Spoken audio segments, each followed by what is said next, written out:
Namanya Prof. Zhang Wei, seorang ilmuwan senior di salah satu universitas riset terbaik di Beijing. Rambutnya mulai memutih dan gelar doktoralnya berasal dari Jerman di bidang filologi dan linguistik kuno. Ia bukan sekedar akademisi biasa, dialah otoritas tertinggi di Tiongkok dalam penelitian teks kuno. Namun, ada satu hal yang membuatnya berbeda dari banyak ilmuwan lain. Zhang adalah seorang ateis tulen. Sejak muda, ia sudah memandang agama sebagai produk kebudayaan. Dalam pandangannya, kitab suci adalah susunan sastra kuno yang ditulis oleh manusia biasa, penuh revisi, penuh pengaruh politik, dan jauh dari kesucian. Tidak ada satupun teks yang benar-benar murni. Semuanya berubah seiring waktu, katanya suatu kali dalam seminar internasional. Dari Injil, Tripitaka, Weda, hingga Torah. Zhang telah mendedah semuanya. Ia menguasai lebih dari 7 bahasa kuno, dari Ibrani, Latin, Sanskerta, hingga Aram. Ia tahu di mana letak perubahan, versi-versi yang bertentangan, dan bagaimana tangan manusia bermain di balik kitab suci. Namun, ada satu teks yang selama ini belum sempat ia teliti serius, Al-Quran. Awalnya, ia mengira itu akan sama saja. Kitab suci yang konon diturunkan 14 abad lalu, pasti juga punya banyak versi, banyak celah, dan bisa dibongkar dengan metode ilmiah. Tapi entah kenapa, sejak awal penelitian itu dimulai, hatinya merasa ini akan berbeda. Ia tidak tahu bahwa perjalanan hidupnya akan berubah, bukan karena logika, tapi karena sebuah kebenaran yang tak bisa dijelaskan oleh sains sekalipun.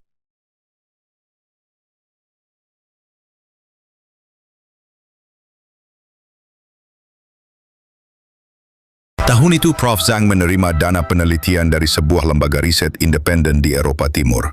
Proyeknya sederhana, namun ambisius. Membuktikan bahwa tidak ada satupun kitab suci yang bebas dari perubahan manusia.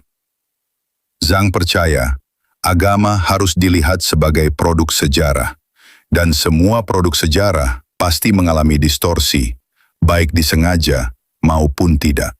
Agama adalah mitos yang dibungkus dalam bahasa puitis, katanya dalam pidato peluncuran riset itu. Maka, mulailah ia menyusun metodologi. Ia akan membandingkan ratusan manuskrip kuno dari berbagai kitab agama dunia. Ia akan melacak perubahan redaksi, penyisipan, penghapusan, dan evolusi bahasa yang terjadi selama ratusan bahkan ribuan tahun. Setiap kitab suci punya targetnya masing-masing. Tapi ada satu yang justru membuatnya penasaran lebih dalam. Al-Quran. Zhang tak banyak tahu soal Islam. Ia hanya tahu bahwa Al-Quran ditulis dalam bahasa Arab, dan konon umat Islam mengklaim kitab itu tidak pernah berubah satu huruf pun sejak diturunkan. Tidak mungkin, gumamnya. Tak ada teks kuno yang selamat dari perubahan. Apalagi kitab suci yang dibacakan secara lisan. Mustahil. Dengan penuh semangat, ia mengajukan permintaan ke museum-museum besar di Timur Tengah, Afrika, dan Asia Selatan. Ia meminta akses terhadap manuskrip-manuskrip Al-Quran kuno, dari naskah Sana'a di Yaman, Mushaf Utsmani di Turki, hingga lembaran kuno dari Timbuktu, Mali. Ia juga bekerja sama dengan pakar digitalisasi untuk memindai ribuan halaman mushaf tua, lalu membandingkannya satu persatu dengan Al-Quran modern yang ada di tangan umat Islam hari ini. Dalam pikirannya, ini hanya soal waktu. Cepat atau lambat, pasti akan ditemukan perbedaan redaksi, kesalahan salin, atau perubahan bahasa yang signifikan. Namun, hari-hari berlalu. Minggu berganti bulan, dan justru tidak satupun celah yang berhasil ia temukan. Beberapa bulan sejak penelitiannya dimulai, Profesor Zhang mulai menunjukkan gejala kebingungan. Di hadapannya terbentang puluhan hasil digitalisasi mushaf-mushaf tua. Mushaf Sana'a dari Yaman abad ke-7, mushaf Topkapi dari Turki, mushaf Samarkand dari Uzbekistan, mushaf dari Afrika Utara abad ke-8, dan beberapa koleksi langka dari Asia Tengah dan India. Zhang mulai dengan membandingkan surat Al-Fatihah dari tiap manuskrip. Kemudian ia lanjutkan ke surat-surat pendek seperti Al-Ikhlas, An-Nas, dan Al-Kautsar. Ia mengecek struktur kalimat, susunan huruf, bahkan tanda bacanya. Dan hasilnya? Sama. Bukan hanya secara makna, tapi juga susunan huruf-hurufnya. Zhang terdiam. Ia mengira mungkin ini hanya kebetulan di surat-surat pendek. Maka ia lanjutkan ke surat panjang seperti Al-Baqarah, An-Nisa, dan Al-Ma'idah. Ia cek satu persatu, tetap sama. Zhang tak percaya. Ia menduga ada penyelarasan atau standarisasi global yang dilakukan modern. Tapi ketika ia meneliti tinta, kertas, dan bentuk tulisan kufi kuno, semua menunjukkan orisinalitas yang tidak bisa dipalsukan. Lebih dari itu, ia menemukan satu fakta yang mengguncangnya. Manuskrip Al-Quran dari berbagai benua, Yaman, Afrika, Asia Tengah, India, hingga Eropa Timur, semuanya identik. Bahkan yang berasal dari abad ke-7 dan ke-8 Masehi, nyaris tak memiliki perbedaan signifikan dengan mushaf yang digunakan umat Islam sekarang. Ia mulai gelisah. Apakah benar? Tidak ada satu huruf pun yang berubah. Bahkan setelah 1400 tahun, ilmuwan yang sejak awal ingin membuktikan kesalahan Al-Quran, kini justru menghadapi tantangan yang tak pernah ia bayangkan sebelumnya. Untuk pertama kalinya dalam karir akademiknya, Zhang tak bisa menjelaskan sesuatu secara rasional. Namun hatinya belum menyerah. Ia masih punya satu senjata terakhir. Algoritma dan kecerdasan buatan. Jika secara visual tak ditemukan perubahan, maka mungkin secara statistik dan struktur linguistik, celah itu akan terlihat. Dan disitulah bab 4 akan dimulai. Uji ilmiah digital terhadap Al-Quran, yang berujung pada kesimpulan tak terduga.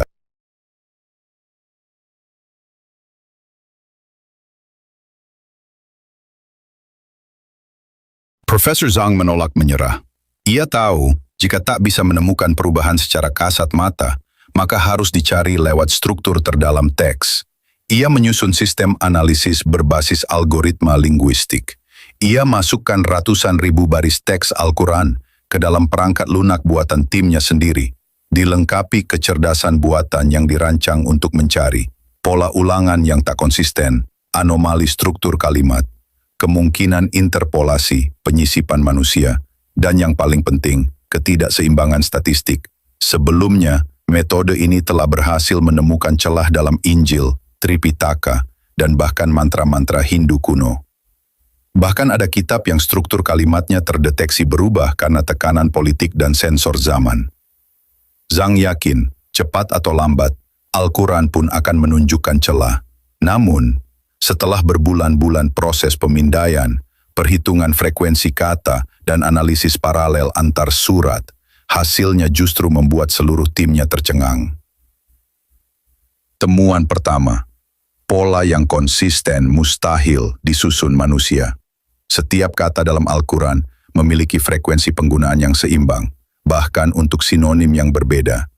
Contoh paling membuat Zhang terdiam, kata yaum hari disebut 365 kali, kata bulan disebut 12 kali, kata laki-laki dan perempuan masing-masing 24 kali, kata malaikat dan setan juga seimbang. Ini bukan pola yang dibuat asal. Ini bukan kebetulan. Ini seperti ada sistem kode di balik setiap susunan ayat. Komentar salah satu ahli data dalam timnya. Temuan kedua, simetri matematis yang tidak masuk akal. Zhang kemudian meneliti struktur simetri dalam surat-surat panjang, seperti Al-Baqarah.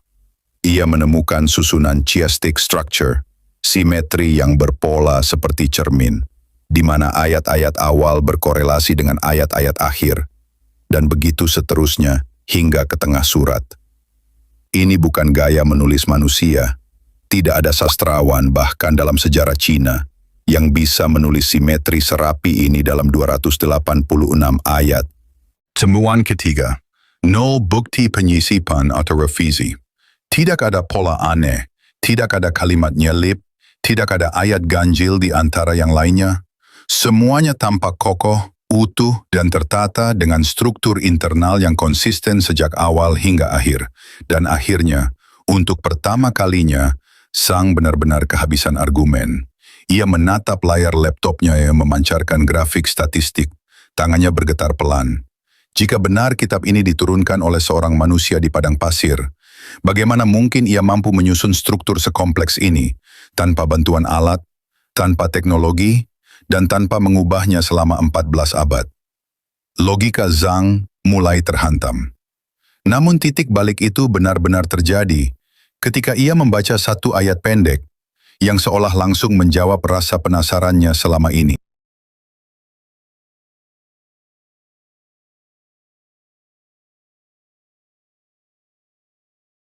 Malam itu, Profesor Zhang duduk sendirian di ruang kerjanya. Di tangannya, sebuah mushaf Al-Quran terjemahan berbahasa Mandarin. Bukan untuk riset, bukan untuk mencari kelemahan, tapi untuk sesuatu yang baru, rasa penasaran yang disertai ketundukan. Ia tak lagi membaca sebagai ilmuwan, tapi sebagai manusia. Dan saat membuka salah satu halaman, matanya terpaku pada satu ayat pendek. Sesungguhnya kami yang menurunkan Al-Quran dan sesungguhnya kami pula yang menjaganya. Al-Quran, Surat Al-Hijr, ayat 9. Zhang terdiam. Ayat itu hanya satu kalimat, sederhana, tidak rumit. Tapi bagi seorang ahli naskah seperti dia, itu seperti tamparan langsung dari langit. Dijaga. Siapa yang menjaganya? Selama ribuan tahun? Dari siapa? Dan bagaimana mungkin bisa dijaga tanpa perubahan, tanpa revisi? Pertanyaan-pertanyaan itu memukul kesadarannya. Ia membandingkan dengan kitab-kitab suci lain yang ia pelajari selama hidupnya. Semua mengaku berasal dari wahyu. Tapi tak ada satupun yang mengklaim akan dijaga langsung oleh Tuhannya dan terbukti tetap otentik sampai hari ini. Zhang kemudian menulis satu catatan kecil di jurnal pribadinya. Kalimat ini bukan sekadar klaim, tapi tantangan. Dan sejauh ini, tidak ada satupun yang bisa membuktikan bahwa ayat ini salah. Malam itu, ia kembali memeriksa naskah-naskah tua dari abad ke-7. Ia buka kembali data digitalnya. Ia periksa ulang hasil algoritma linguistiknya.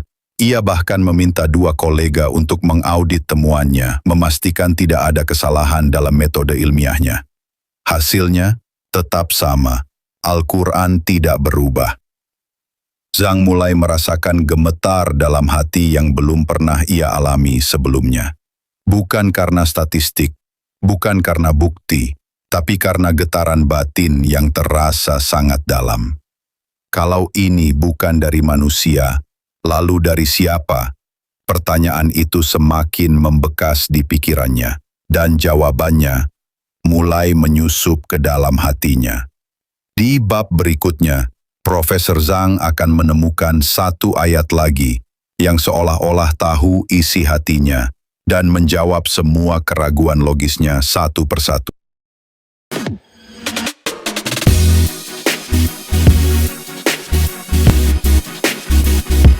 Yang seolah-olah tahu isi hatinya dan menjawab semua keraguan logisnya satu persatu.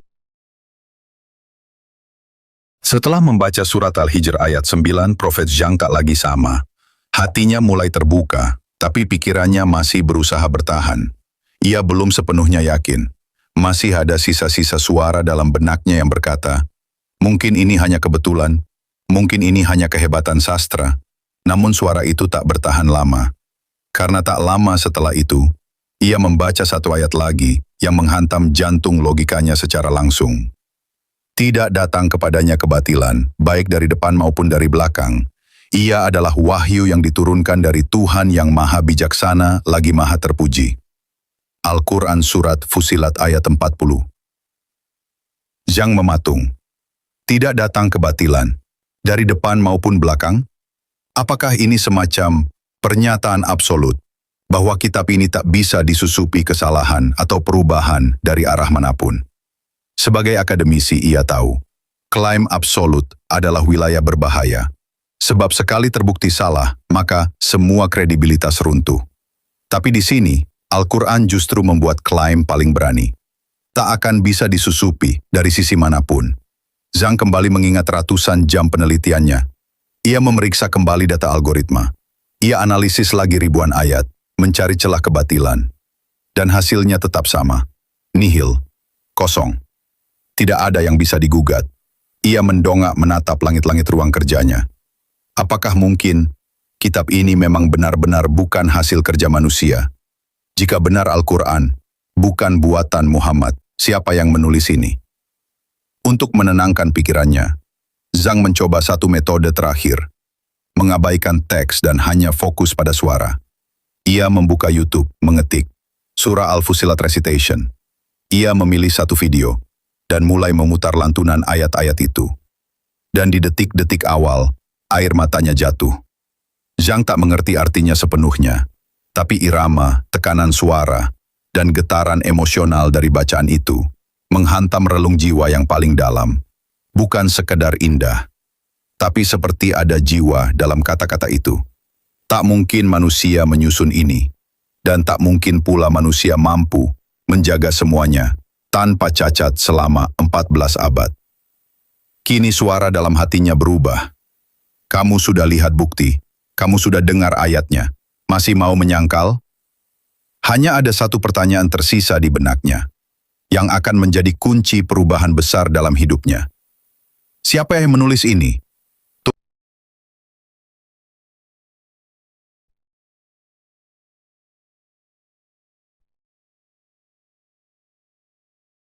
Hari-hari Zhang tak lagi sama.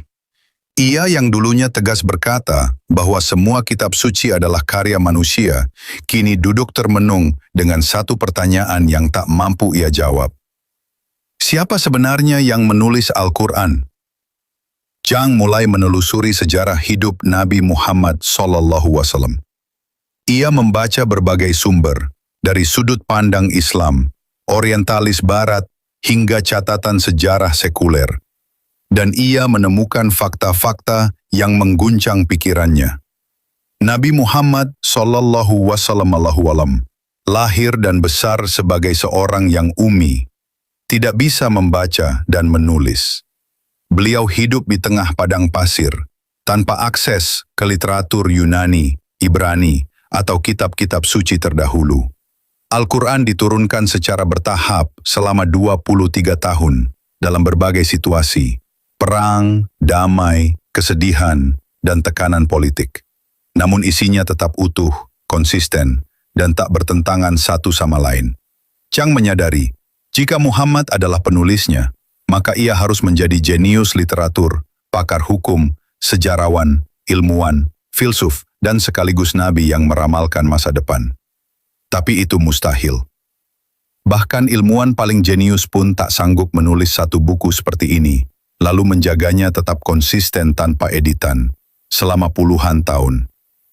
Zhang mulai merasakan keheningan yang dalam hatinya. Di titik ini, ia tahu, logika sudah selesai berbicara. Yang tersisa hanyalah kejujuran pada diri sendiri. Suatu malam, ia menulis satu kalimat dalam jurnal pribadinya, yang kelak menjadi momen paling penting dalam hidupnya. Jika Al-Quran bukan dari Muhammad dan bukan dari manusia, maka ia pasti berasal dari Tuhan. Tangannya gemetar, matanya berkaca-kaca. Ia tahu, hidupnya tak akan pernah sama lagi setelah kalimat itu. Namun belum ada yang tahu, karena semuanya masih disimpan dalam diam, hingga akhirnya, di bab terakhir, ia mengambil langkah yang tak bisa ditarik kembali.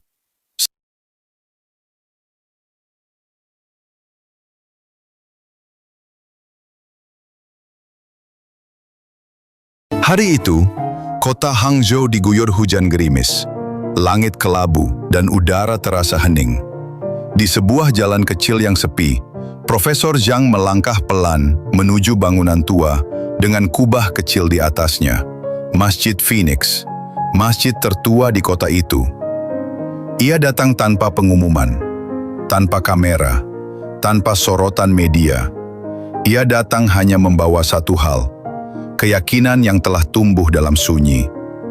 Di dalam masjid, seorang imam yang juga lulusan Timur Tengah menyambutnya dengan hangat.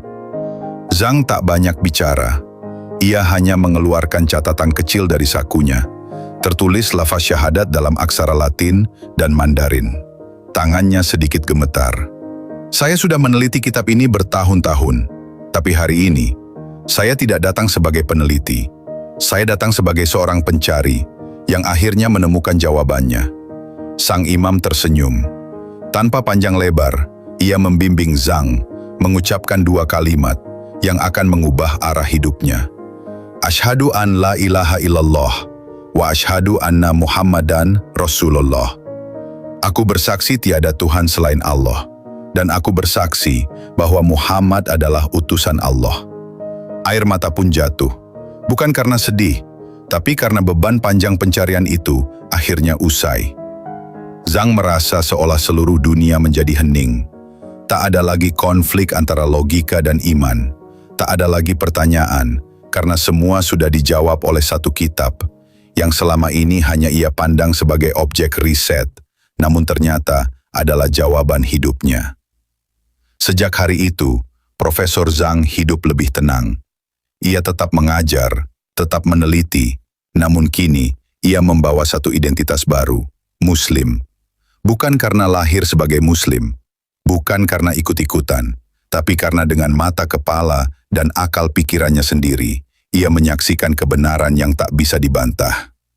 Dan satu hal yang membuat kisahnya berbeda dari semua mualaf lain adalah ini. Saya masuk Islam bukan karena saya tahu semua jawabannya, tapi karena saya sudah kehabisan alasan untuk menyangkal kebenarannya.